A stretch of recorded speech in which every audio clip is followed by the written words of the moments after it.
Nope. You ready to go live? Yeah. Are we ready to go? Hit it. Yep. Just push the button.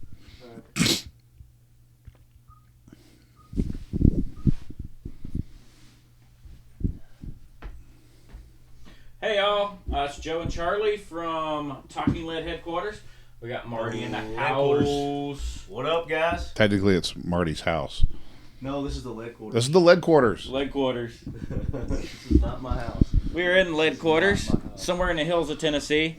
We are continuation. This is day 8. Day 8. Yeah. I think we're on day 8 of the Ocho. Charlie and Joe road trip to Tennessee. We've had some great people, some great shops.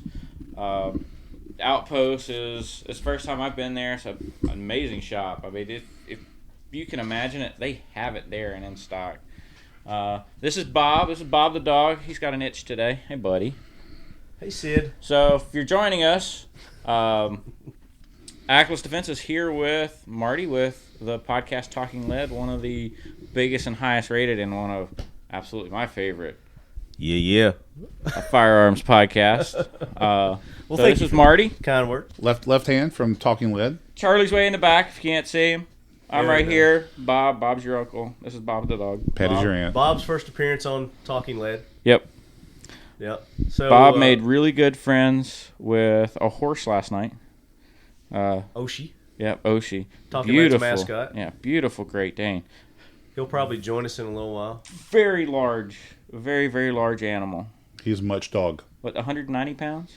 About $180 now. Yeah. 180 Slim down. pounds He's svelte now. of canine That's heavier than Joe. drool and couch holder downer. Just big sweetie. Yeah. Just a big old sweetie. So you guys are privileged because we're going to be recording the Talking Lead episode 209 today. And we thought we'd come at you guys live, the Aklys Defense crew. And you guys want to get this party started? Absolutely. Launch it, baby. Look, while Marty's doing that, we need y'all to give us some likes. Hit that little blue thumbs up, the love button, and up in the text, there's a Talking Lead link. Make sure you go over there, hit that Talking Lead link. Give it some likes, man. Speaking of, I need to copy and paste this. So Oh, yeah. You probably can grab us and share it out. if you're a lead head, share this out to the other lead head. Lead heads, Leadhead Nation. There we go. We got some love coming now. Keep them coming, guys. Keep them coming. Where's your link at?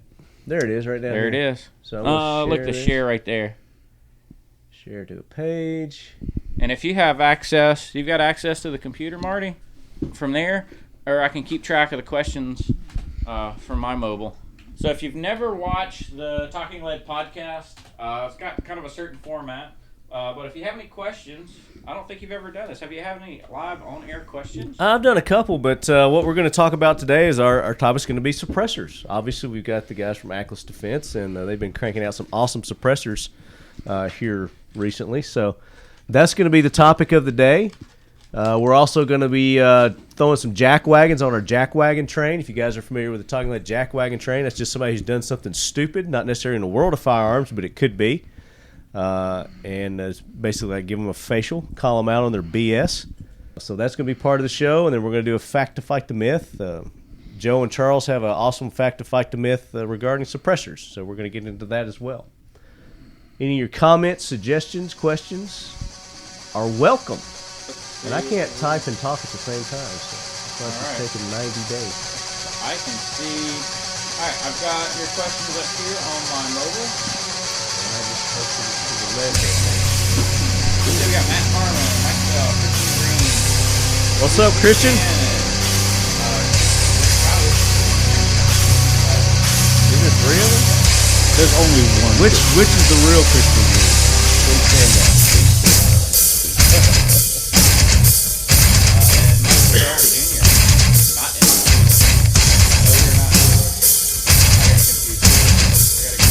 All right, lead heads, welcome back to the Talking Lead podcast. This is episode 209, and this is going to be a little crazy show today because we're doing it live via Facebook feed from Aklys Defense, and that's our guest today. We've got Joe and Charles, our returning lead heads. Welcome to the show, guys. Thank you. Always a pleasure. Yeah. This is our first in-house live. This since is your first two shot real, shows? yeah. 2 shot shows ago. Yeah, hey, 2 shots. It's our visit to lead quarters, and man, this is a great place, dude. I man. enjoyed hanging out. You guys are always welcome here, anytime. I appreciate it. Glad you had time to work us in the schedule. So, Leadheads, today we're going to be talking about suppressors, and we're going live, so we're going to get some questions from Aklys Defense's live feed. I also posted on Talking Lead's page, so hopefully we'll get some Leadheads participate as well. Awesome. But first, I want to make sure if you guys didn't get an opportunity to listen to last week's episode, go back to TLP 208. Check out that episode. It was a great episode with... hey, does anybody know? Anybody listening, can you tell me real quick? I got a T-shirt in it for you. It was the Bourbon. Yeah, Bourbon was the guest. Yep. No, so Right On USA, Brady Spaeth with Right On USA, the optics company, was our guest, and we talked basic optics. Brady had some great information for those just getting into and learning more about the specific of optics. It's rifle scopes, range finders, binoculars, red dots, and that is a segment that we're going to continue with Brady. We're going to get more in-depth each time we have him on. Awesome. A little more advanced in our scope learning. So I'm an optics snob.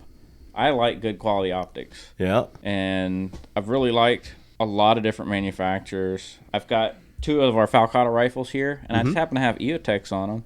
But one of them is a super lightweight gun, and I'm looking for a really, really lightweight optic. well, you Do they need make to something Right like On that? USA. Yes. Are you wanting like a scope, or are you wanting a red dot?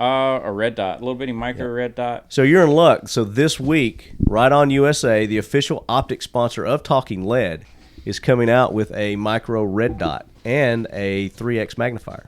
Oh, that sounds interesting. Yeah, definitely. So we'll hook you up with that and see what we can get worked out with Brady on that. That would be awesome. That'd be cool. Yeah. Would be cool in the OSS too. I want to put one like a micro red dot on my OSS pistol, the integrally suppressed Ruger that we just came out with, and I'm going to build my own, and I'm going to put a micro red dot on it.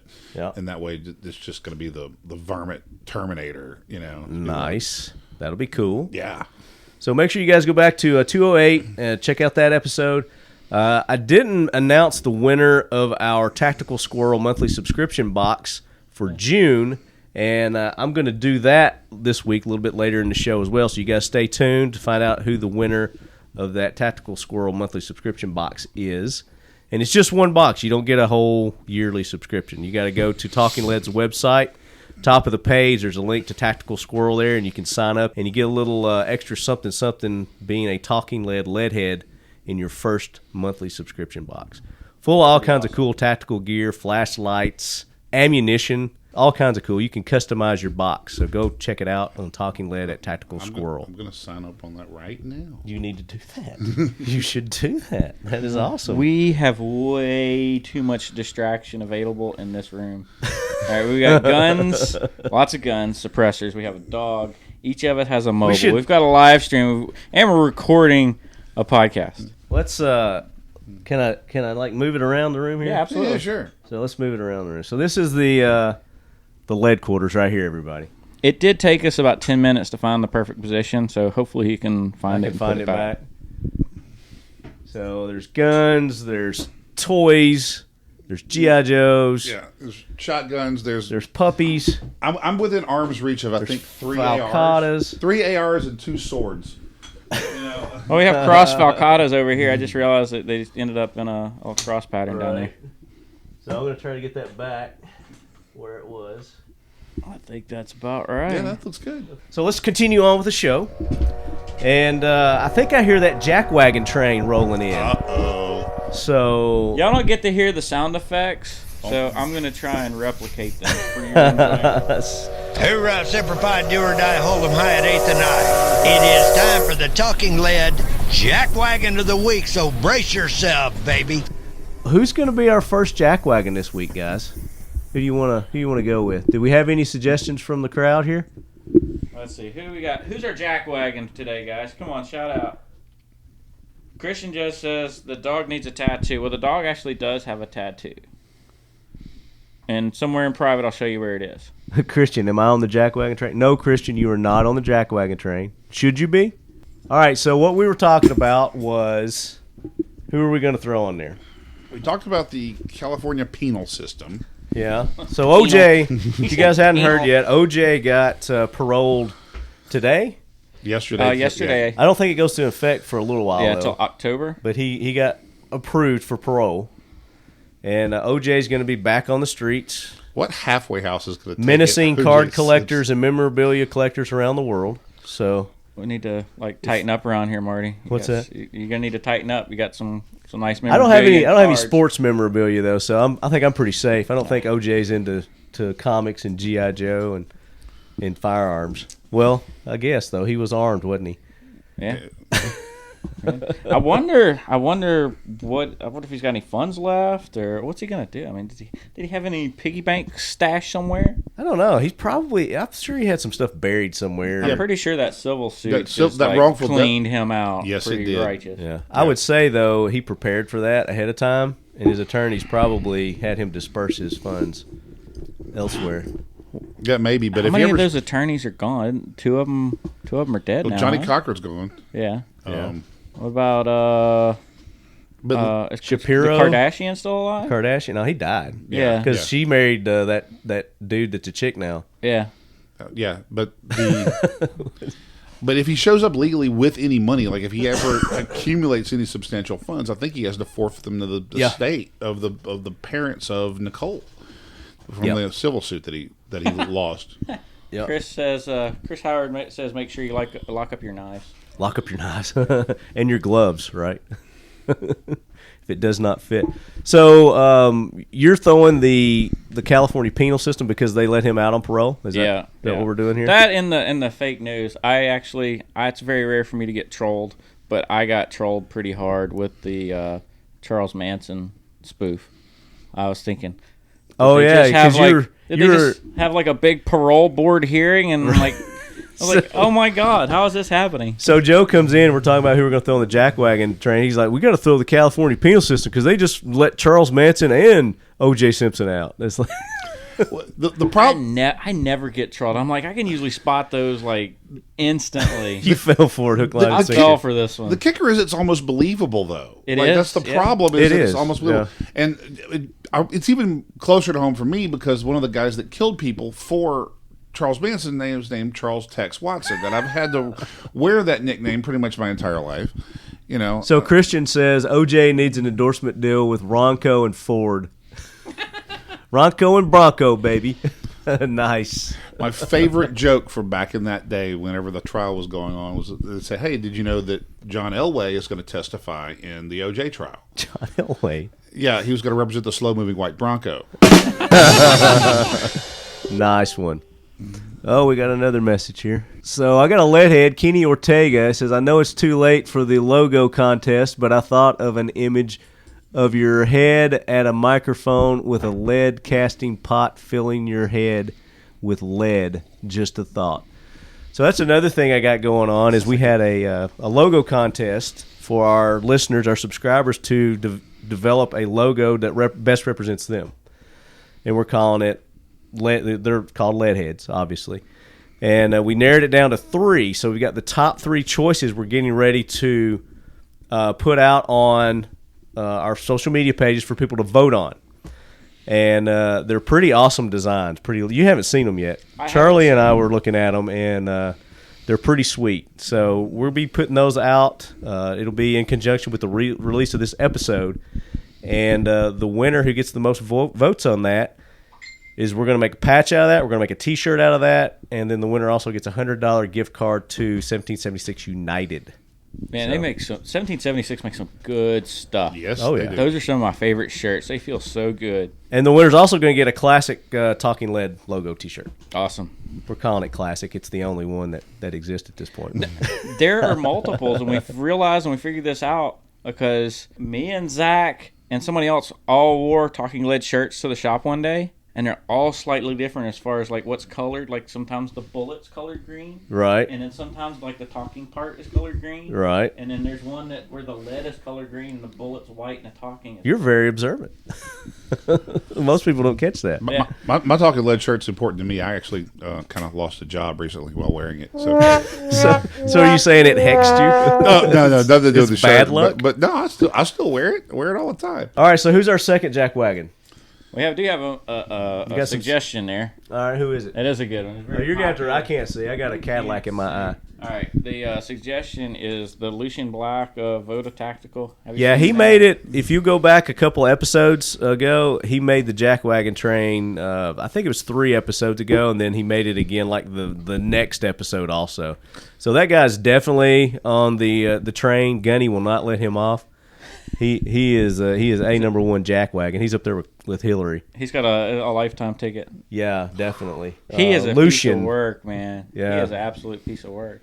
And what's scary is he thinks he is putting out good quality, safe training. Yeah, he thinks what he's doing is correct and accurate. And other people do too. And people are giving him money to train them, and somebody's going to get hurt. That's crazy. I don't know if it's because we are propagating. So we made a vow not to talk about this jackwagon anymore, not to give him any more. Okay. I was just thinking. I don't want people going and looking him up and. I was just thinking the same thing. I was like, are we needs doing no this to ourselves? Attention. Yes. So let's just not give him any more attention. No more jackwagon for that. Yeah. Can you pull up the Facebook thing? And you probably can read it better over here. Yeah, maybe so. I'm telling Charlie what to do. It's your show, bud. I ain't the boss of you. It's your show. So OJ is out on October 1st. Is that when it is? That's it. The juice. So he'll be ready for Halloween then. I wonder who he'll dress up as. A giant Swiss Army knife. A glove. So give us some suggestions as to what OJ should dress up as for Halloween. This is going to be a good one. Yeah, yes. That'll be a real good one. All right, guys, we need Halloween costume suggestions for OJ. or if you would like to dress as a OJ Halloween costume, give us your suggestions. There you go. Which OJ would you dress up as? The jailed OJ, the psychotic murdering OJ, the Grand Theft Auto, or I think I would card OJ. I think I would have to get or the classic. The way I like to think of him, OJ, is the Hall of Fame football player. He also was an actor. I think I would go dig up an old Bronco. I actually have a couple old Broncos, and I get some whitewash, like the old school whitewash those suckers. Right? Can I be AC? AC Callins? Isn't that the guy who was driving it? I thought OJ was driving it. No, OJ was in the back. Was he? AC Callins was driving it, yeah. This is Larry King in Washington at CNN Studios, staying atop this scene for you now through Fox 11. We have just been told that 2 photographers who try to run across the lawn have been arrested by the police. We have affirmed that Al Cowlings is apparently negotiating. He was the driver of the car, the longtime Simpson friend and teammate at USC. There are police in the doorway. This is the driveway to the O.J. Simpson house in Brentwood. He's driven through 2 counties, and we followed him all the way. That's a police car behind him. And O.J. is in the car, apparently. Cowlings is now either by the door. Let's go back to Channel 5's coverage, KTLA. Back behind the yellow tape, they're so far away that they're not seeing anything. OJ was tucked in the back, like had a sleeping bag over his head or something like that. I don't know. He was. I remember on the news because it was like the biggest news thing. Oh yeah, they interrupted everything and broadcasted that. I think that may have been the turning point for news. For real news. It was a turning point for forensics. That case changed forensic science. OJ started reality TV. Where's Kato Caitlin? Is he still like hanging out with dudes? Like just to hang out? I think he's like does MTV stuff. I don't know. He used to with his white Akita. He was a VJ. That was a pretty dog. Yeah. Yeah. Back when MTV like had music videos. All right. So any more Jackwagons? Got any more suggestions? Jackwagon Train. We're gonna come on, Aklys country out there. Give us some more Jackwagon. I know it's early for a lot of you. So guys. here's something. I had a thought. You know that there's been another celebrity musician suicide. Yeah. The dude from Linkin Park. So I'm throwing those guys on the Jackwagon Train. Chris Cornell, didn't he commit suicide also? Yeah, in a very similar fashion. People are saying that there's some sort of conspiracy. And they hanged themselves. Is that what it was? Yeah. Whether it was just hanging themselves or they were into that. Well, we were talking about the. Oh yeah. What is it? Autoerotic asphyxiation. Yeah. Yeah, autoerotic asphyxiation. Whether they were into that or what happened, but I mean, these guys have it made. They've got anything and everything they want in life. They've got families. They've got children, for one, that they're leaving behind. I mean, think about that. I mean, they're so selfish when they do that. So I'm throwing those jackwagons on the train. There you go. Maybe what they say, money is not the root of all happiness. Yeah, not the root of happiness. But man, I don't know. I don't know. Maybe I like to have it and find out. Yeah, I'd like to try it out too. To quote Dolly Parton, money can't buy you happiness, but at least you'll have nice things to wear while you're depressed. And buy big boobies. I got a cool Dolly Parton story, but that's going to be for another day. Right. So no more jackwagons? Is that it? I think we're good. All right, Gunny, take that train out of here. Boop, boop.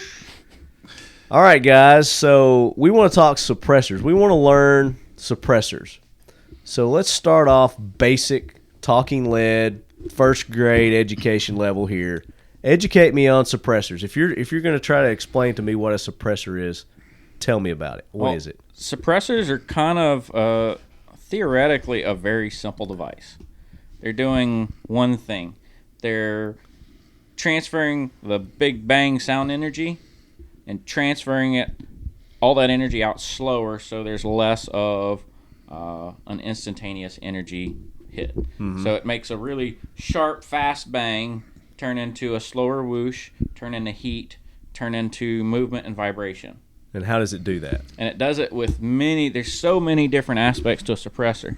Theoretically, it is a simple device, but when you get into it, it really is a black art. And it's something that me and Zach, my lead engineer and my CAD CAM guru, who thinks up all this. Mm-hmm. Zach Hall, stuff. He's been on the show before. Yep. Mm-hmm. And we have this discussion a lot of times. It's like, man, we are sure this is going to work. This is going to work.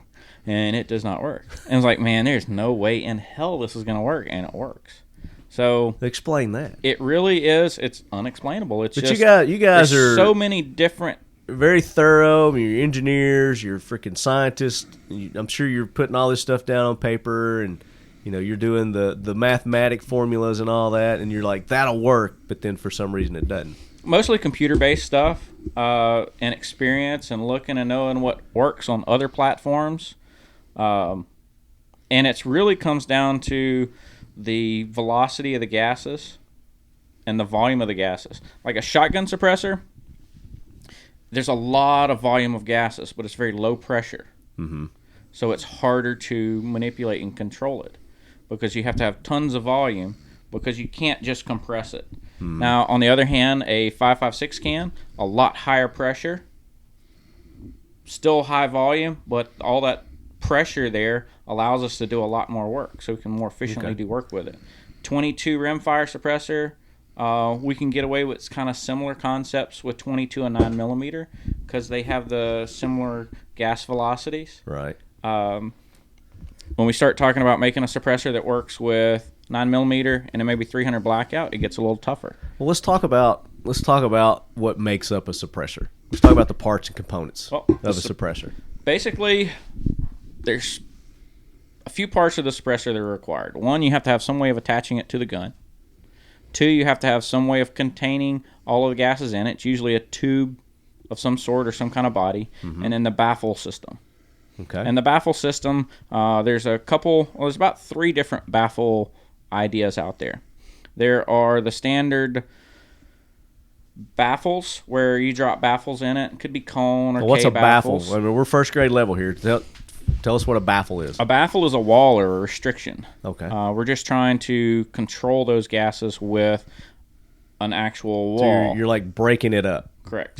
You're slowing it down, stopping it. Yeah. We can't physically have anything in the way of the bullet, but since gases expand, we have to shear those gases off the back of the bullet as it passes through. So we have these little windows or walls through it, and those walls are baffles. And you can have different varying angles and shapes and holes and ports.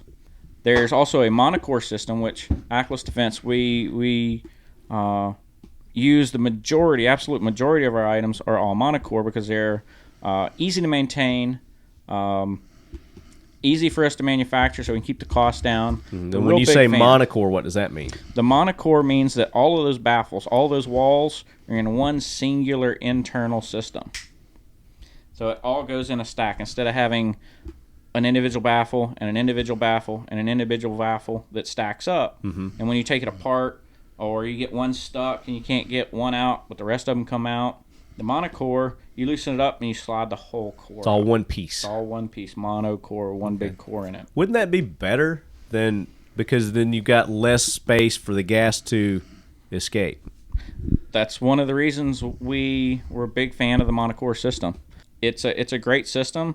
There are a couple problems with it. Monocore systems are very hard to get first round pop out. And what first round pop is, it's very simply just what it says. The first round that you're going to shoot is going to have more pop than the remaining rounds. And what it's doing is it's lighting off the cooler oxygen, and you're having a relight as those burning gases hit that cooler oxygen. Okay. After that first and sometimes second round, once that oxygen and once those gases are heated up and gone, that first round pop goes away.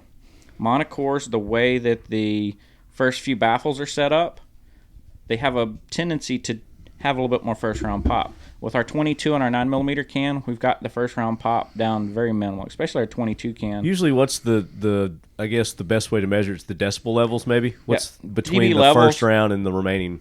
Anywhere from 2 to 6 dB is usually typical. Our Copus 22 is running under 3 dB.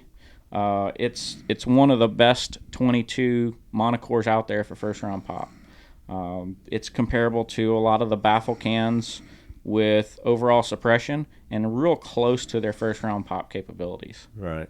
So it's tougher to do, but once you figure that out, once we've got that trick, then we can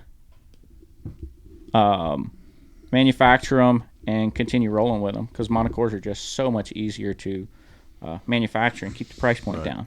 So let's talk about the shape. Most of the suppressors you see out there are cylindrical. They're round shapes. A lot of them are, yep.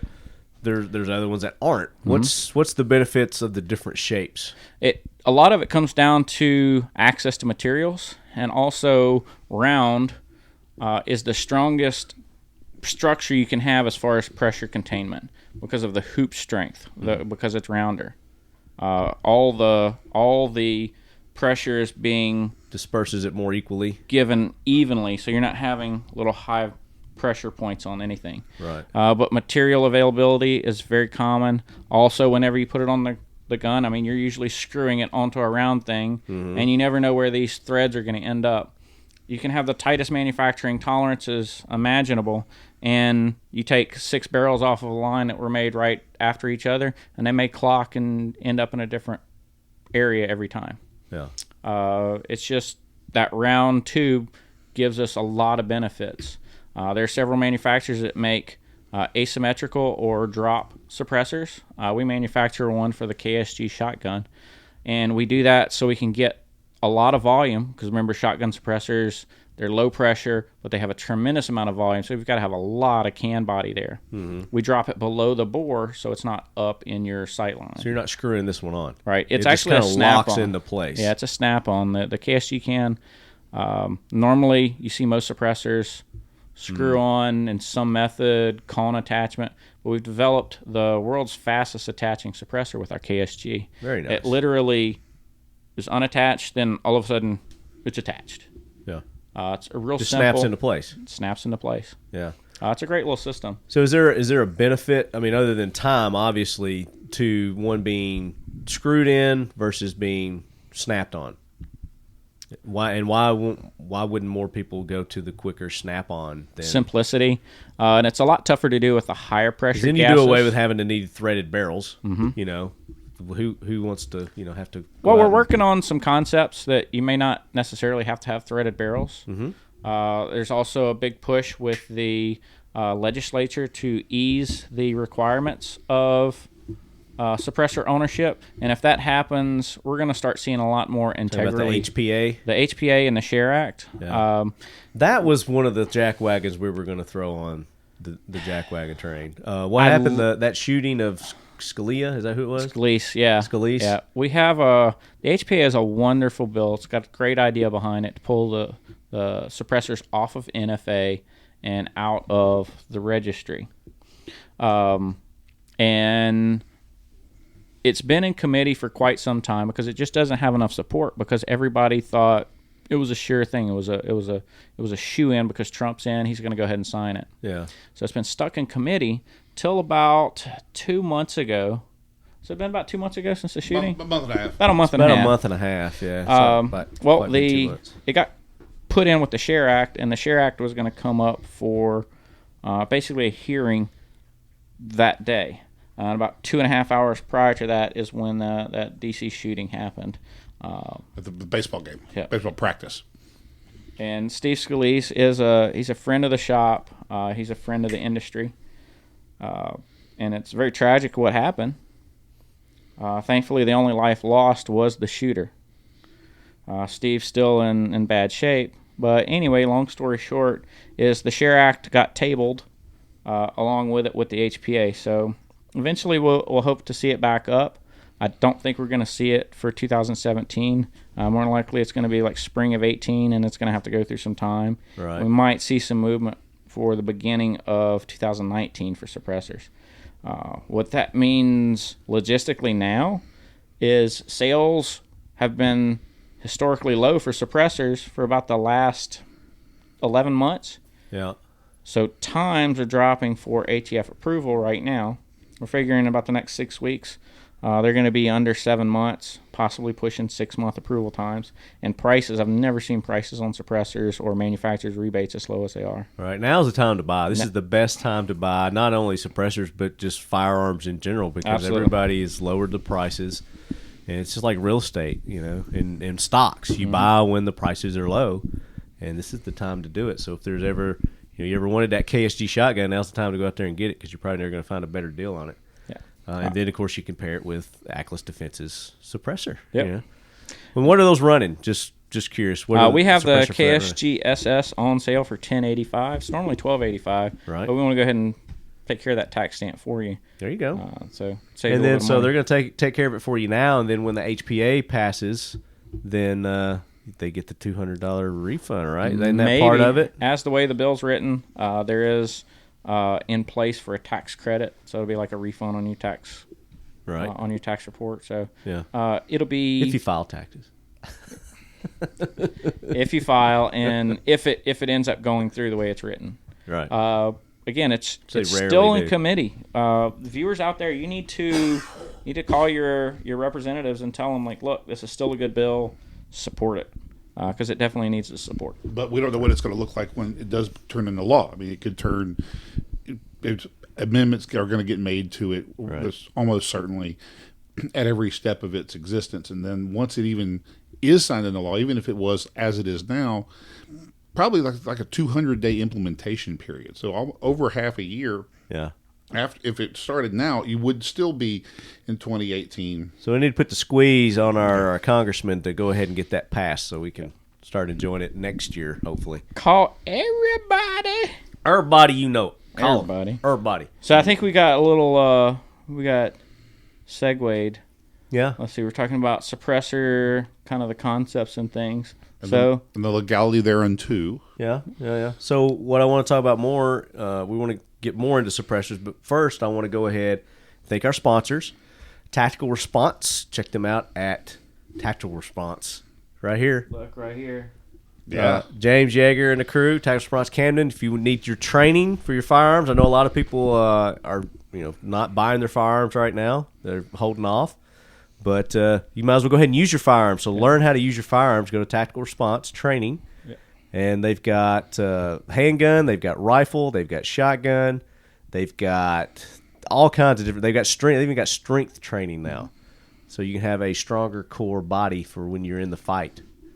You can stay in the fight. You say that, and I'm really excited to take James's the fight class, the force on force class. I'm really, really looking forward to doing that. I'm going to try and do it in October-ish when it's a little cooler. Very cool.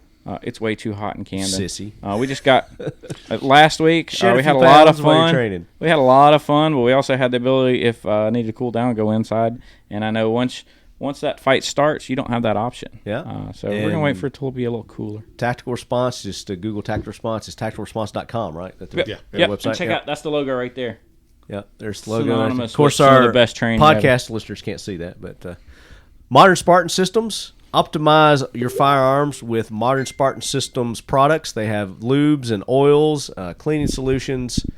They've even got optics cleaning solutions for you. And they've got an automotive additive for your engine. It's called TVT.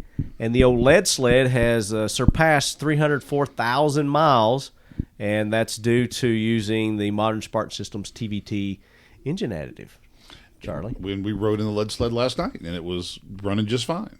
It was running great, wasn't it? Absolutely. It was running really good. When we went to pick up our pizza. I had a truck the same year as the lead sled that proceeded to 98 Yukon. I had a 98 Silverado, and it proceeded to barf its intake manifold gasket at 140,000 miles and spun the main bearing and destroyed the entire engine and made me very, very sad. And I told you to shut up so you didn't hex me. So, Frontier Tactical, the makers of the Warlock system, which is a multi-caliber adapter system that you can put on your AR-15 and be able to shoot up to 90 different calibers, Joe, from one AR platform. That's pretty cool. Isn't that cool? That's pretty cool. And if that wasn't enough, they've started their own line of AR-15s, the FT series, that comes standard with the Warlock system on it. So you can buy the AR right out of the box with the Warlock system on it, ready to go, already suited for 90 different calibers. That's pretty cool. Pretty cool. And they even have AR pistols. They make awesome truck guns. You can pop the barrel out, put it in a purse. They make one that's so compact it'll fit in a purse, a lady's purse, an AR-15. So check them out, frontiertactical.com. Definitely. Sounds like some cool stuff. Yeah. X Steel Targets. X Steel Targets. The best, most affordable AR-500 steel targets on the market today, xsteeltargets.com, and they've got a wide variety of targets for you. They've got silhouette targets, they've got gong targets, they've got harvest targets that are AR-500 steel target. They've harvest targets. Yeah, like animal shapes. Yeah, that would be cool. I've got some thoughts. I'd like to get some like custom animals. Well, made. they can do custom too. So if there's one there that they don't have that you want, they can custom make them for you. I want a Yeti, and I want a awesome. werewolf. That would be cool. We saw one yesterday. A Squatch. There was a Tyrannosaurus. Really? Yeah. That would be cool. Yeah. They could do that at X Steel Targets. So something cool, because I mean everybody's shooting at like the little, the standard poppers and the pepper pigs poppers, and then you got the prairie silhouettes. dogs. Yeah. I want to shoot at something different. Well, they've got unique ones there. So go to X Steel Targets. They've got the Texas Stars. They've got those targets. I don't like. They've got the hostage. They've got a double Texas Star. So if you don't like the Texas Star, you'll double not like their double Texas Stars. They got the hostage targets. The little thing that swings around. Yeah. They've got those. They've got all kinds of targets. Check them out, xsteeltargets.com. And then, of course, Right On USA, the official optic sponsor of Talking Lead.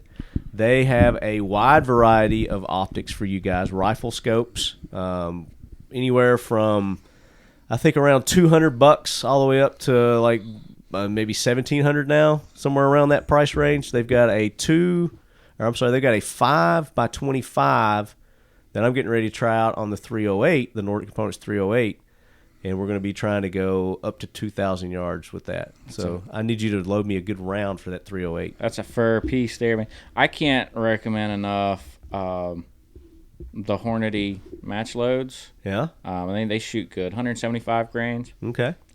Need at least a 1 in 10 twist, which I'm sure that Nordic will love that. It's a 20-inch 308. So you can get some good velocity out of that, man. That 175 grain, you got to have that, at least that 175 grain, if not a little bit longer. Yeah. And then this episode, Aklys Defense, for your suppressor needs, for all these awesome, cool rifles that you guys have and pistols. Aklys Defense has a suppressor that will fit your need. Absolutely. And talk about affordable. These guys are the most affordable suppressors on the market and the best quality. So check them out at aklysdefense.com. It's the ultimate accessory for your rifle. There you go. Once you get one, it's like an addiction. you're like, wow, this you is never cool. want to shoot it a different way. No. You know, why have I been wearing ear pro all this time? It really is. It's like I never want to shoot without a suppressor again. I guarantee you the ear pro companies are like fighting the HPA. They're probably the reason why it's not going through right now. You think? I don't think that. Yeah, you still need to wear hearing protection with a lot of those, especially if you're using supersonic ammunition, some high-powered rifles or underberms. Yeah, it doesn't suppressors, and that's somewhat. Some people think that suppressors or silencers tremendously make it like almost perfectly quiet. Right, which but it does. Suppressors do a tremendous job. But that's going to be another segment of our show, so we're going to get into that. But first, I want to go ahead and announce the winner of the Tactical Squirrel June box, which, if you guys will go back 3 episodes ago, we list all the cool stuff that's in that box. There's all kinds of cool stuff in that box. And the winner is, ladies and gentlemen, Roger Bernhardt. Congratulations, Roger. You are the winner, so shoot me an email with your contact info, mailing address, and we will make sure we get that out. The question was, Freedom Munitions offers a certain amount of branded ammunition. The answer was 8, but they also have a few other ones that aren't their specific lines, and we would have accepted 15 as well. And Roger went above and beyond and did the 15. He listed all 15 that they have on their website for sale. So congratulations to Roger and everybody else who took part in our contest. We appreciate it. That was in celebration of our 200th episode, guys. Wow. We're still celebrating our 200th episode here at episode 209. We're going to continue it throughout the remaining year by doing giveaways like this to lucky leadheads. So we'll be providing little trivia questions each show, and we putting up a cool little prize package each time. Well, it definitely makes me want to listen like on time every time because I'm back a few episodes. Yeah. As far as Talking Lead history, if you go back, we were on episode 100. If you'll remember. You've been on several episodes. Yeah. Was that your first one? Our first one was at the SHOT Show. We were on episode 1. No, my first episode was when I interrupted Joe in the middle of one of your conversations with him. You have a tendency of doing that. So, which point? Which point, man? What's the point? So you're on 100. Now you're on 209. Yeah. But you're in celebration of 200. Absolutely. Super cool. And also this year is going to mark our 5th year in December of Talking Lead. That's awesome. So we'll have a big celebration all next year for our 5th year celebration. So you guys make sure you stay tuned, listen to the show, because we're always giving away cool-ass prizes. Nice. In about 2 weeks, it's actually going to be Aklys Defense's 3-year anniversary. Well, all right, man. We should. Time flies, man. Time flies. It does. It goes fast. So now we've been talking about suppressors. We got into the HPA. Mm-hmm. Let's talk legalities. We're going to talk some legalities as far as suppressor goes. Now, there, as it stands right now, in order to have a suppressor, you have to do a background check, pay a $200 tax stamp, and then you got to wait. There's a waiting period. Again, if you're a felon, you can't own a suppressor, right? Right. If you're on the do not fly list, and the same. Well, not necessarily. Basically, if you can go to a store and buy a pistol in almost all jurisdictions, that you're at the level of where you can legally own a suppressor. Right. So pretty much if you can own a firearm, then you can own a suppressor. Pistol. A pistol. Yeah. Pistol. Yeah. Handgun. Handgun. Yep. Yeah. Because of the age restrictions and some locale restrictions and things. Right. It's more similarly regulated to a pistol than another firearm. But that's what the HPA is going to try and do. It's going to try and regulate suppressors as just a standard firearm. Cool. Charlie? But they're not. They're not a firearm. So they shouldn't be categorized or lumped into the same cat. Stupid. They're a gun muffler. Yeah. Why is there not a company called Gun Muffler? Gun Muffler. Is there? Maybe there was and they failed. Maybe that's our next model. There's 100 people right now going to patent that name. Register that name, trademark it. You better hurry. Gun Muffler. You better hurry. Let me check. Yeah. So, are there any other legal issues that people need to concern them with? Obviously, there's different local, state laws and regulations that people need to be aware of. Well, Charlie being our legal eagle, I think. Well, one of the things to concern yourself with a suppressor is that whoever has issued the stamp for the suppressor is the person that has to maintain possession or control of that item. Okay. So You can't just loan it to your buddy and have him go off somewhere with it. You have to maintain control and possession. It's not something that can be traded around back and forth like a pocket knife or a pistol. I can't just hand you my suppressor and have you go take it to the range. That is without the owner going. That is correct. Along there's you. But you can let somebody else shoot it just as long as you're there. Right. As long as you maintain possession or control, be in the presence of that item. Right. So it's a good idea. Of course, it's always a good idea to lock your guns up, but your suppressors should also be secured, like your firearms in your gun safe, accordingly. You must maintain control. That is correct. You must maintain control of that item. Very cool. Now, there is a kind of a help. There's the trust system, which allows you to put these items into a legal trust, and all the members of that legal trust can have access to those items. Back in June, that's why there was a big, huge push in June, July, was because ATF was changing the way they work with trusts, where all trust members have to submit fingerprints and passport photos. So that's why a lot of people were trying to do it, because a lot of people have a now, did that go through? Significant. Yes. Yep, 41P was the proposed law changes, and said, hey, 41F, the final one, is going to go through July 14th, I think is what it was. 14th or 15th. That was the middle of the month. It was a crazy time for NFA, man. Yeah. We were getting thousands of requests and Form 4 transfers going through at that time. But it's the people who had the trust before were grandfathered in, right? Basically. So they didn't retroactivate it. It's just from that point forward, people are going to have to start following these procedures for trust. Yeah. Now, the benefit of that... But you can still put one in a trust. Absolutely. Trust used to be about 80% of submissions. Now it's only about 20% of submissions, because it is a lot tougher, because you got to get all these people and get their passport photos, signatures, background checks, fingerprints all done and submitted whenever you submit the Form 4. Right. But one of the changes for 41F, which I think was an immense movement on the ATF part, was to allow electronic capture of all of the data that you need. So electronic signatures, electronic fingerprints, electronic passport photos. So right now it's the easiest to buy a suppressor that's ever been. Absolutely the easiest. They also got rid of the chief law enforcement officer sign-off. It's now just a notification. So those of you that had the jurisdiction problems where your Clio would not sign off on you owning a suppressor, there's no longer that limitation. Okay. So that was another thing that has reduced the amount of need for trust. Okay.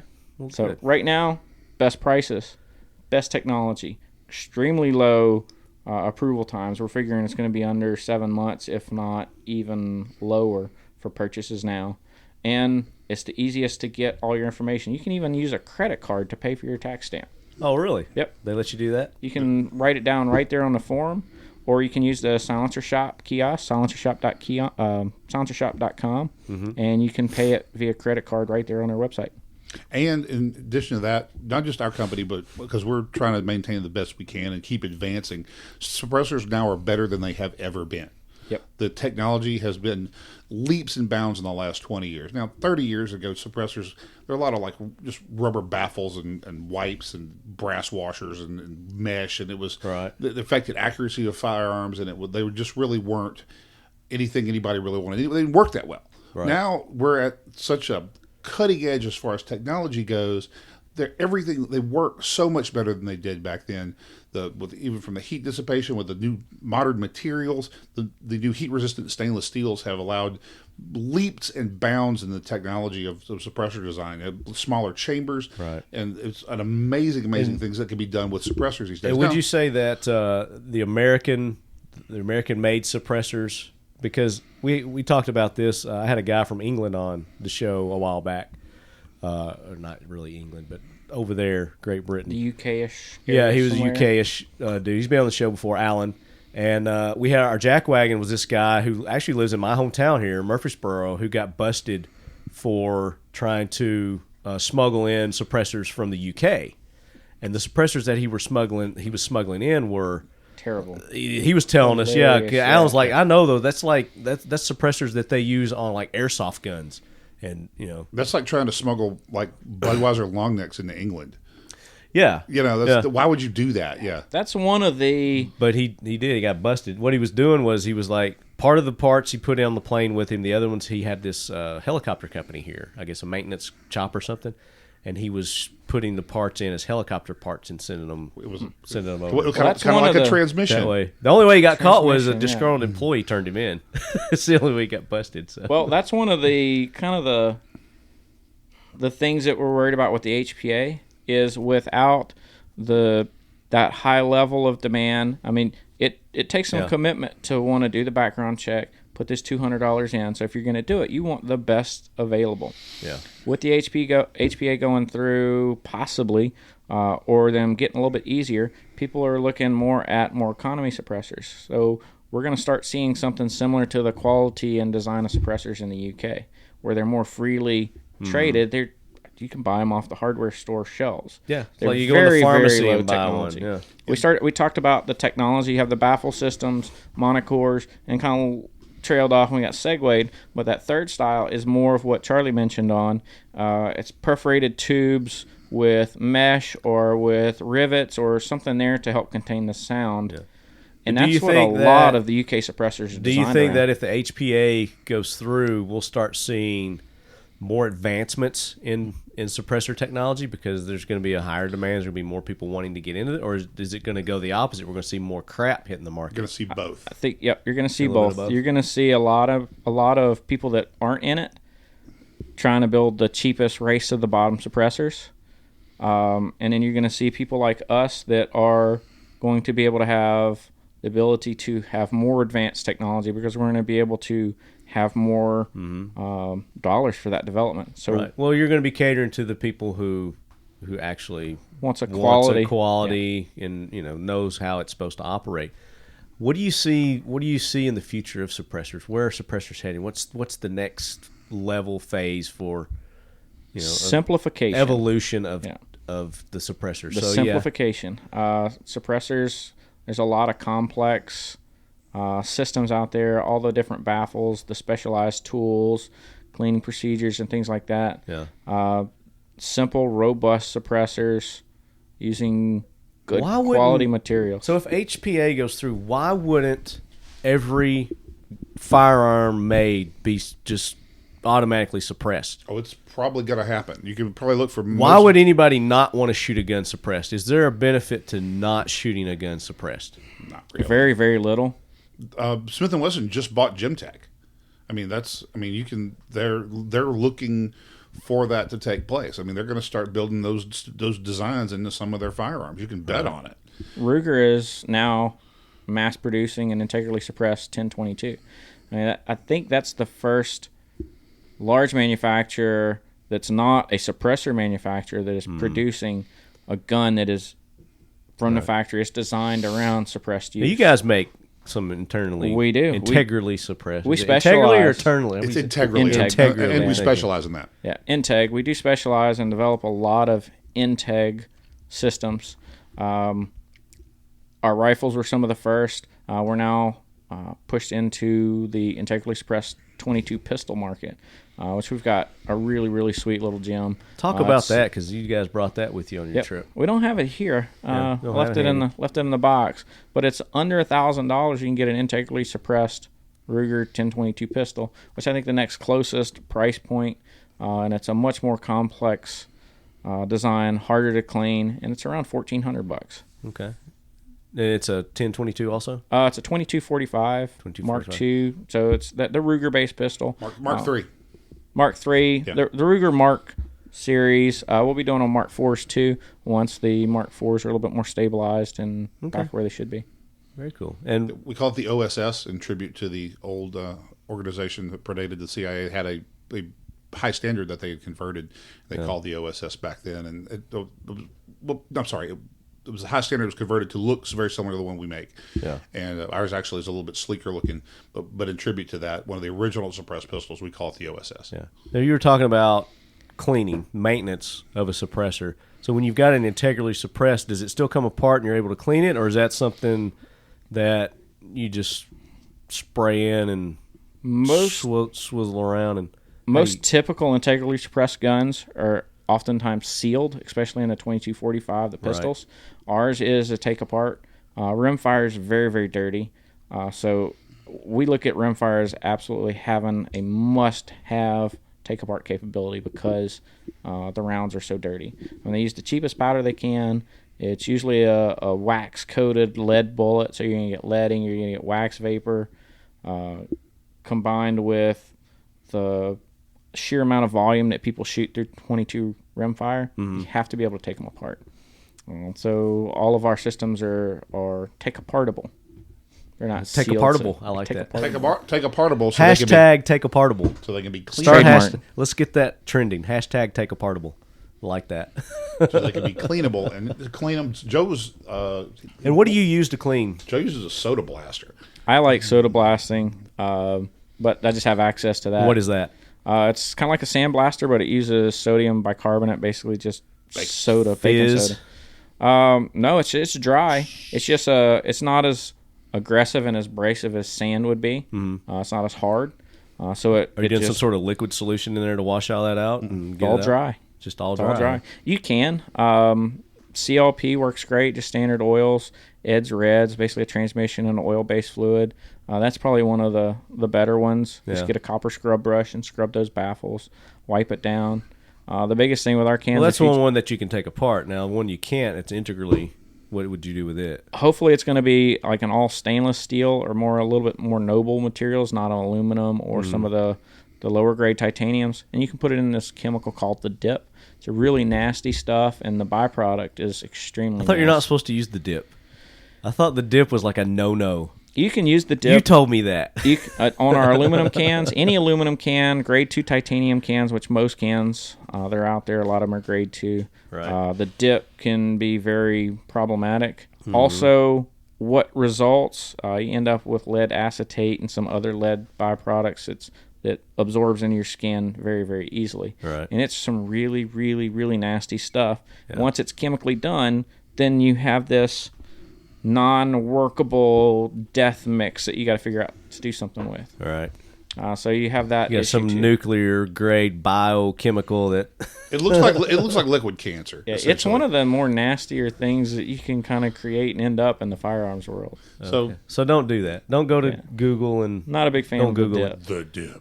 YouTube. So I've seen some disposable suppressors out on the market nowadays. They're making them out of some sort of a polymer. Polymers, yep. Kind of probably a 3D printing. I don't know what they're doing with them, but there's some people making 3D printed, some molded. We've actually done some polymer suppressors just for weight and making them inexpensive as possible. Some of the polymers hold up great, especially for those low temperature, low pressure 22s, possibly even 9mm. Glock produces in Austria and pretty much everywhere but us. Anywhere but here, yeah. They have the Glock suppressor, which just snaps onto the front of the gun.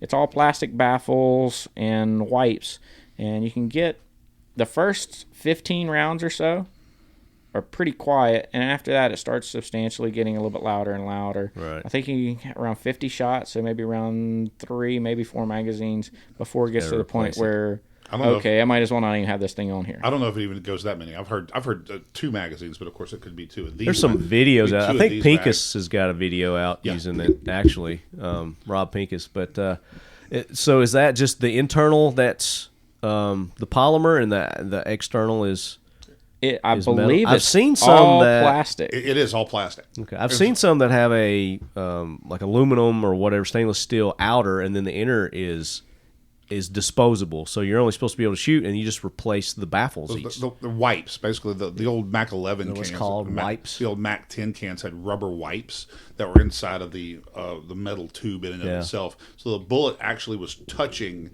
those wipes as it goes through the can. So that obviously is going to affect accuracy in a negative fashion. Sure. So they were very, very quiet though. They were very, very quiet. They got hot. That was they had a special, like a neoprene sleeve that went over the outside of it to try to, because you had to hold it, because if you have to have something on the front of a Mac or you're going to shoot your fingers off. That's been... Speaking of hot, I saw this video, and you guys probably saw it too. I think it was from Jonathan at the Gun Collective, and he's shooting...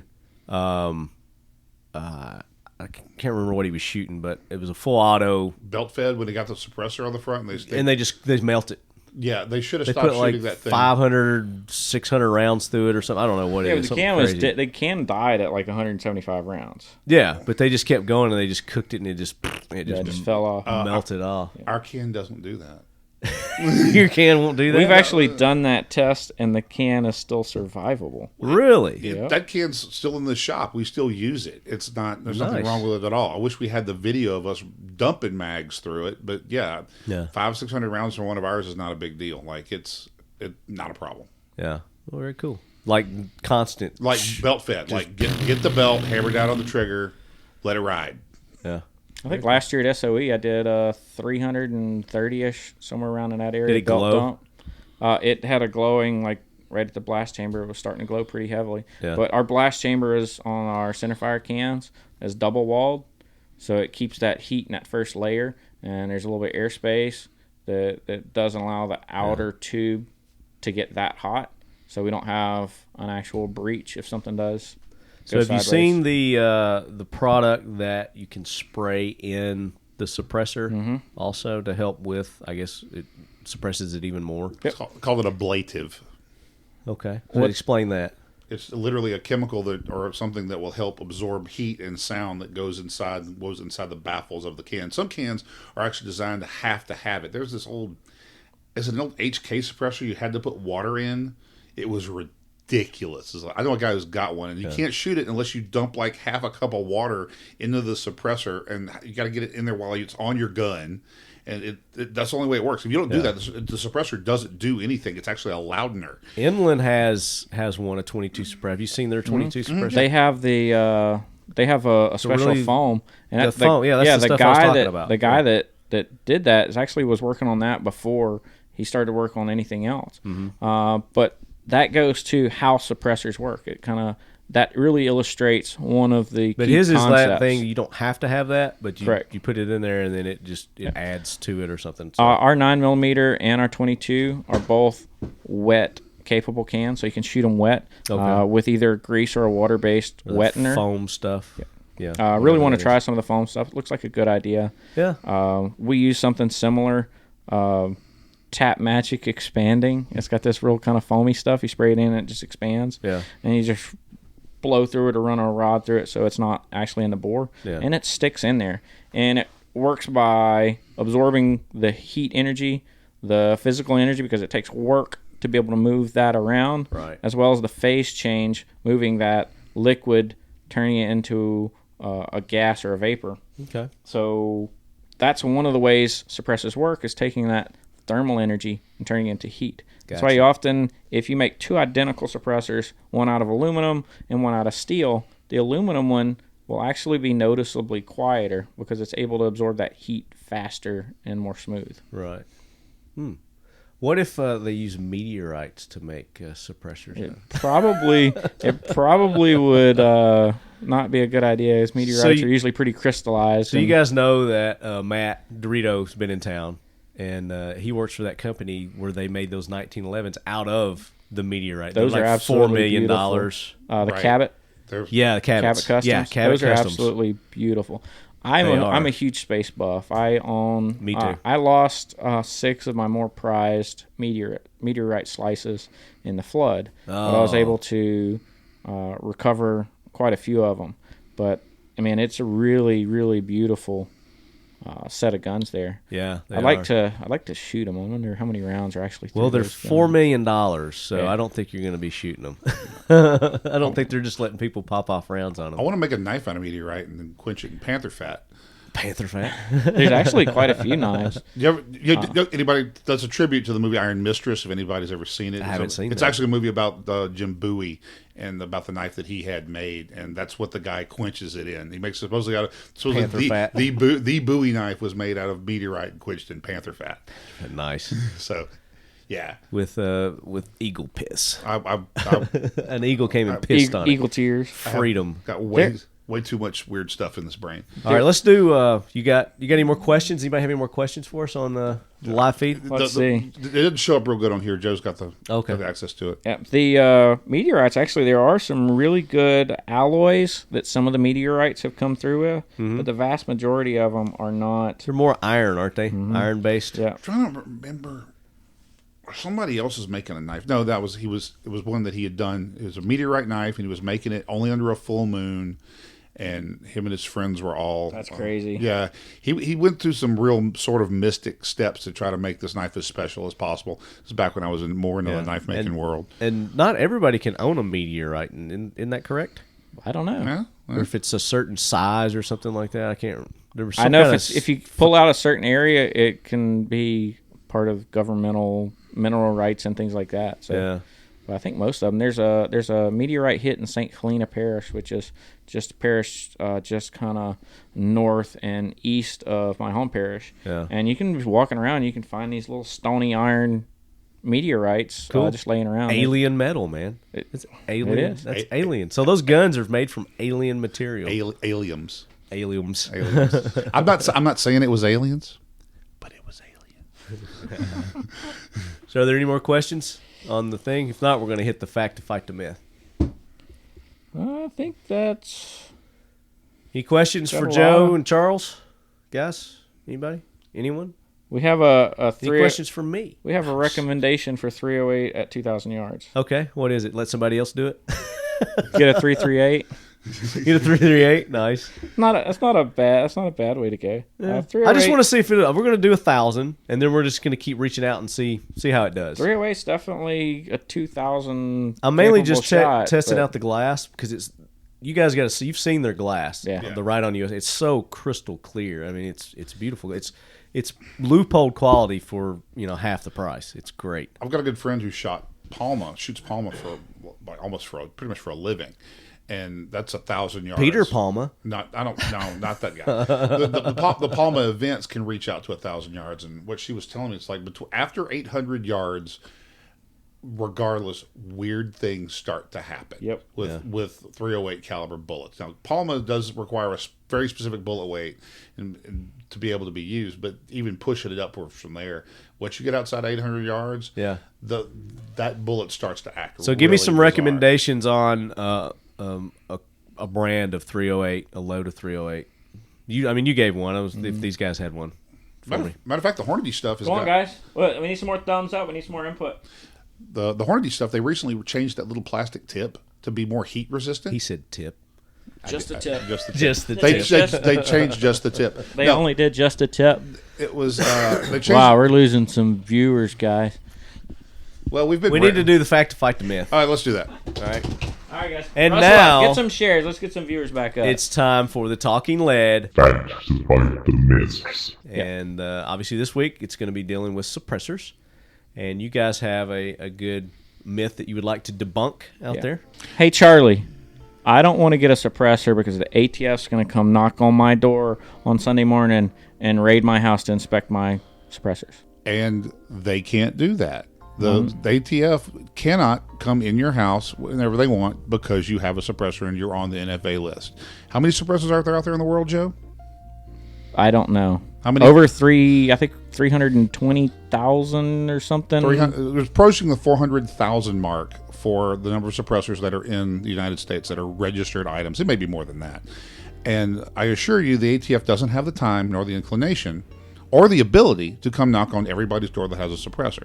Yeah. The myth in and of itself comes from those old kitchen table dealers. A lot of the old kitchen table dealer guys that would have an inventory. Yeah. And when you were an FFL and you have an inventory, the ATF gets to come knock on your door and check on it. If you're us or if you're Smith, they've come in Smith & Wesson shop, knocked on the door and been like, show us everything you got. Because they can do that. Right. Because you're an FFL. They're a dealer, yeah. But so a lot of they sell to the public. A lot of the FFL dealers also had a bunch of Class 3 stuff. So the myth is where that stuff kind of got crossed up. The ATF cannot and will not come to an individual. Cannot come to an individual's home because I've got a suppressor, so I don't want them to come. They're not going to do it unless you're a sketchy mofo anyway, and they just use that as another excuse. Now, even if you're a sketchy mofo, unless there's like It's kind of like They have to have what they call a warrant. Yep.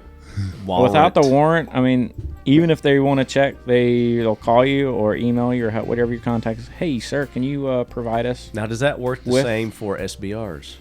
Pretty much the same. Yeah. All NFA items, National Firearms Act items. That includes short barrel rifle, short barrel shotguns, machine guns, destructive. So they're not devices. just going to come kick down your door. Nope. Because you registered to purchase an SBR. They may ask you to produce this item, and you can say, "Yep, I will schedule a time for you to come see it," or "I will schedule an item. I can come down to your office," or "We'll schedule a time. We'll go down to McDonald's, and you can buy me a burger." They probably won't buy you a burger because they are governmental salaried employees. That'd be like you buying your own burger, so you might as well just buy it yourself. Most ATF agents are pretty good guys, especially the investigators at that level. I mean, they're just trying. So there's to support another the laws. myth. So the ATF, some of the ATF guys are actually okay, huh? A lot of the ATF guys are pretty okay. Another fact to fight the myth. Well, I have a friend who's an ATF agent, and what we used to do back in the old days in the old shop, when somebody would try to talk to me about having an illegal suppressor. Hey, how do I make a suppressor? Whatever. I was like, you need to call this guy, and I'd give him his cell phone number of this ATF agent. Right. And eventually, he got to the point where we quit. So, because they would be called, hey man, somebody said you could help me up with an illegal suppressor. And he's like, stop giving them my number. That's a good fact to fight the myth there. Do you have any more? Anything else you want to throw out there? Anybody out here got one? Come on, guys. Anybody Offer it up. out in here's another one. Aklys Defense World. Suppressors don't sound like they do in Hollywood. Okay. Like someday. I mean, like our OSS does, but that's just because it's super cool. And the javelin. And the javelin. But nothing is as it happens in Hollywood. Right. Don't be misled by the fact that in Hollywood that Matt Damon in Shooter? Matt Damon. Matt Damon. Yeah, no, that's Marky Mark was in Shooter. Yeah, Marky Mark put like a Coke bottle on the end of something or other, and it was like ultra super quiet, and he was sniping people from a boat standing up. And you remember that? Yeah. I mean, I actually liked that. No, movie. that was that's Shooter. No, it's not Shooter. That's the Bourne movies. Right. Okay. Jason Bourne was doing that. Okay, so that's there's Matt Damon. So you're right to begin with. We missed it by about $1 million. It's 1.3 million. 1.3 million suppressors out on the market. Holy shit! I remember there was like 300,000 something. It's what 1,300,000. We need that number up. We need it to be like 3 million. It's grown tremendously over about the last 8 years or so. Yeah, huge, like exponential. How's that in relation to the supposed amount of firearms that are out? It's not even a drop in the bucket. Yeah, it's not even a drop in the bucket. But suppressors, the whole NFA world has really blown up due to one thing: the internet, the interwebs, exposure. People talking about it. It's like, wait, that's actually legal. Education. Yeah. It's like and shows like this. Facts to fight the myths. Here's the other one. Here's another. Silencers are absolutely 100% perfectly legal. Yes. In almost the majority of every state. We're at 40. I know we're at 42. We may be 43 now or real soon. So somewhere in the Northeast, they decided to rejoin America and allow people to have suppressors again. So I'm sure California isn't one. No. I'm sure Hawaii isn't one. California's going to be one of them hard-fought states. It's like the concealed carry reciprocity. I think it's a great idea. I think it's impractical because of the states like New York, Hawaii, California. Mm-hmm. It's going to be a hard row to hoe right now. Yeah. Maybe he said hoe. I said row too. The Northeast guys like New York, you're not going to be able to get a suppressor there ever. And then the rest. Never say never. I just never say never, man. Then there's. Never say never. New Hampshire, it's legal, so it's a lot of this. Most of the Northeast, and I think one of the bigger states just came on board, like Michigan, maybe. I know Illinois is not. Yeah, Illinois for police officers. Yeah, they just allowed that like within the last couple of years. Yeah. Cool. All right, good facts to fight the myths there, guys. We appreciate that. So, was there any other basic information? We'll get higher level maybe in another show. Basic information that you wanted to share about suppressors. We talked about basically their makeup. What the pieces, the components, some of the design concepts behind it. Right, how they're attached. They're the most fun you can have with firearms. I mean, that's a basic fact about suppressors.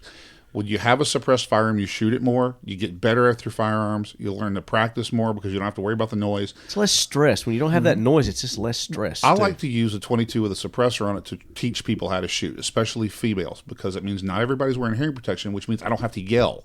Yeah. And if I'm not yelling and you're not having to listen to me yell, everybody's blood pressure stays lower. Right. And so everybody stays calmer. And so you get over that hump of, I've never pulled a trigger before. This is going to be loud. This is dangerous, whatever. So it allows everybody to be calmer. And it's just a really, really good way to train new shooters. Mm-hmm. And then once you do that, you're like, wait, shooting is fun. I've got a 22 with a suppressor on it. I can go outside and rip off a bunch of rounds. My neighbors aren't ever going to hear anything. It's and you know what? Cool. If you're training people with suppressors and that's what they're trained on, then they're going to want that when they go out and buy their own firearm. And not only that, which is going to increase the demand, which is going to increase the pressure to get this HPA. And almost nobody who has a suppressor only has one. Once they realize it's not that hard to get one, and it's just kind of like ARs. It's just yeah. Then once they realize it's not that tough to get a suppressor, and it's really there's a bunch of hoops to jump through. Really, it's not. We do most of the hoop jumping for you anyway. We'll help you fill the paperwork out. Yeah. And then people are like, oh, well, that wasn't so bad. You can just like click a screen now. Like click. I'm not a felon. Basically, the questions that they ask you on a 4473. I'm not naughty. Put that in there. Put your signature. Swipe your driver's license. Swipe your credit card. There you go. It's done. Very cool. It's super simple. Guys, I appreciate you taking the time. I know you guys are wanting to get home. You've been on the road for like 9 months. So. It feels like it. Poor Bob down here. Bob the dog. Sid's got to get home. Yeah, he is. He's ready had a good time playing with Oshie, though. He did. He made a great. He's made a good new buddy. Do you guys want to do a trivia question and put up a little prize swag pack, maybe a T-shirt and some maybe ball opener and some other swag stuff? Yeah, well, absolutely. To celebrate our 200th episode? Sure. Absolutely. Okay, so here's the trivia question for you lead heads, and if you guys want to take part there too, you're going to send your answers to talkinglead@gmail.com and make the subject AD 209 for Aklys Defense. Not AD. We don't do ADs here. You don't do what? ADs? ADs are bad. What's an AD? Accidental discharges. There's no such thing as accidental, so it's negligent. It's an ND. Well, Aklys Defense AD. This is for me, so I know what the subject is. Easy for fine. me. 209 AD 209, and the question is: name all the suppressors that Aklys Defense currently has available. Okay, so all the suppressors that Aklys Defense has available. Name all those. Send your answers to talkinglead@gmail.com. We will randomly pick a winner over the next couple of weeks, next couple of episodes. We'll give people plenty of time because people listen to podcasts are always behind, 5 or 6 episodes. So when you hear this, submit your answers, and the winner is going to get a Aklys Defense prize pack. We'll throw in a T-shirt and a bottle opener, and maybe we'll have something else cool laying around maybe the shop. Maybe some shot glasses. I think we'll probably do some shot glasses. Maybe a shot glass or some bourbon bullets. Some of our patented bourbon bullets and shot glasses. Yeah, so it'll be a nice little prize package from Aklys Defense there. But you guys take part. We're celebrating our 200th episode here in episode 209. We're going to continue that till the end of the year, giving away cool-ass shit almost every single day. Like Snoop Doggy Dogg. Anything else you guys want to get out there? You got new products coming out? Anything you look forward to? We got our new product, the OSS integrally suppressed pistol. We've got Joe's new prototype with his titanium suppressor on our integrally suppressed rifle. You can hold that up and see that there. Very nice. All right, that's our standard, basically our standard Falcata ISK, the short integrally suppressed gun. It's about 12-inch effective barrel. Mm-hmm. Part of that's the can, part of that's the actual barrel. There's some overlap. Right. We normally do those out of the modern stainless steels with Nitronic 60 blast baffle. Well, I just got my SBR stamp back on this, and I wanted to build something cool. We had some titanium laying around that was about the right size. And last week I said, hey, I want to make our Falcata ISK out of titanium and see how it holds up. Maybe offer it as a product. So we do have this rifle here. It's carbon fiber handguard. Got a bunch of other things to take some weight out. We're gonna put the lightweight optic on there. We're gonna get that. Big you need to get a ride on here. Picked up a new. Get rid of the EOTech. Put a ride on. buttstock is basically the tube with just a shoe on it. So I'm going to knock another pound off of that. It's already a little over a pound lighter. You get one of those MFT, whatever they're called, buttstock. Well, it's going to be a non-adjustable buttstock. It's not even going to have any of the castle nut or any other stuff. Oh, okay. It's a super, super lightweight rig. Okay. But you could do a pistol. Can you do well, it doesn't really matter because you still got to get a tax stamp. You can. It's still. We do. When it's integrally suppressed, you only have to have one tax stamp, right? If it's as long as it's if it's under 16 inches and it's on a pistol, then it's only one tax stamp. In this combination, this is a 2 tax stamp gun. So you got one still for the got to lower do 2. and one for the suppressor. We do offer this in the longer version where it's a bit longer tube, where the tube itself is about 12 inches. Okay. So you know, 16-inch overall barrel because the tube is permanently attached. Okay. And, of course, the suppression level is noticeably better, but this is a great combination. This is still one of the quietest integrally suppressed ISR ARs out there. Is this a 300 blackout? That's a 300 blackout. Okay. We've had some super Is that, in your opinion, the response. best suppressed rifle round? It was developed and designed around suppressed and short barrel use. It's pretty much burnt all of the typical powder within 10 to 11 inches. So we're not consuming a whole bunch of powder after it enters the can. It's a short cartridge. It's 30 caliber bullet. So a 308 subsonic round has just as much impact as a 300 blackout subsonic round. So why not use a much smaller, more compact package? Right. So I'm really starting to dig 300 blackout, especially with some of the new expanding bullets loved it since it that came are available. Out. Yeah. Ever since it came out, I've loved it. So what are the DBs on this? Has you measured it yet? We actually haven't measured it with this particular one, but so I can't go out in my backyard and shoot it right now. You could, yeah. It actually is indoor hearing safe. That's nice. What we strive. Look out, we neighbors. Do comparative testing. We take our catalog of guns and we compare them. And it's like, look, we want to be here as far as price, value, and suppression. Yeah. And then we usually get there and then go a little bit more. Very cool. Very cool. Well, guys, again, thank you so much. I want you. to thank all our sponsors again. I said Tactical Response was our sponsor. They're really not a sponsor, but we do support Tactical Response, and we believe that they do great training there. So check them out, tacticalresponse.com. Right On USA, the official optic sponsor of Talking Lead. Check them out at rightonusa.com. Modern Spartan Systems, optimize all your firearms and your automotive needs at modernspartansystems.com. X Steel Targets, for all your AR-500 steel target needs, xsteeltargets.com. Frontier Tactical, so check them out, frontiertactical.com. Sounds like some cool stuff. Glock, the official carry of Left Hand of Talking Lead. I think everybody here. Yeah, everybody here's got a Glock. We were talking about that last night.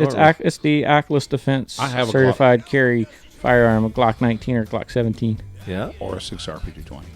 6RP. There's only one person that carries. Wrong answer. Bigger burrets. Check them out at us.glock.com. I have a Glock, though. I do use it on occasion. Well, you showed it to me. You got one in there. No, that's just.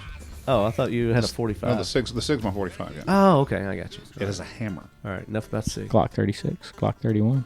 And make sure you guys support Mission 22. 22 veterans a day on average commit suicide. Mission 22 is about bringing awareness to the general public of this tragedy, and we want to get that to 0.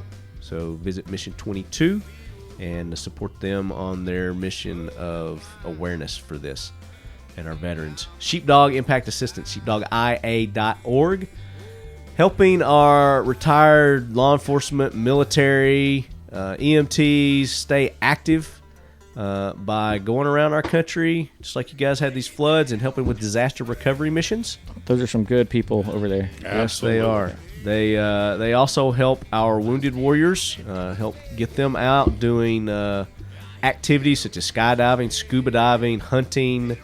They even do those warrior races, what do they call them? Those tough marathon things where they have obstacles. Like a decathlon kind of a thing? Yeah. Obstacle courses and stuff? Yeah, they're like Tough Mudders and stuff like that. Right.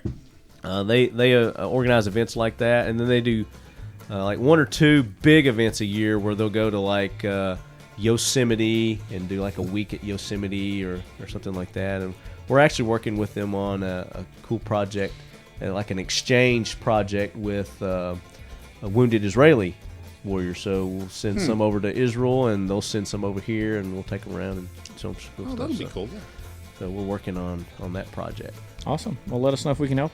Absolutely. We will do it. And then, as always, if you're listening to us on iTunes, Stitcher, YouTube, wherever, give us some feedback. That helps us get boosted up in the rankings. So leave us feedback, good, bad, indifferent, just a thumbs up, whatever it may be. Go to iTunes, definitely. Even if you're not listening, go over to those platforms and leave us some feedback. We greatly appreciate it. We like to bunk the system. Guys, you know the sign-off, right? Yep. And as always, lead heads, keep your loved ones close. And your firearms closer.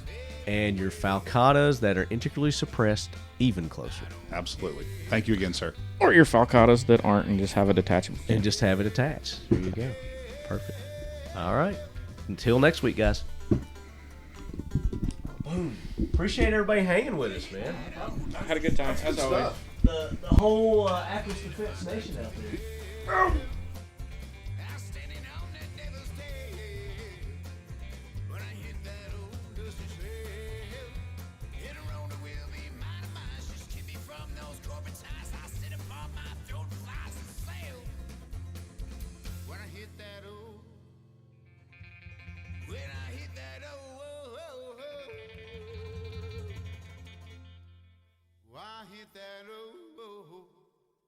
Just a trail.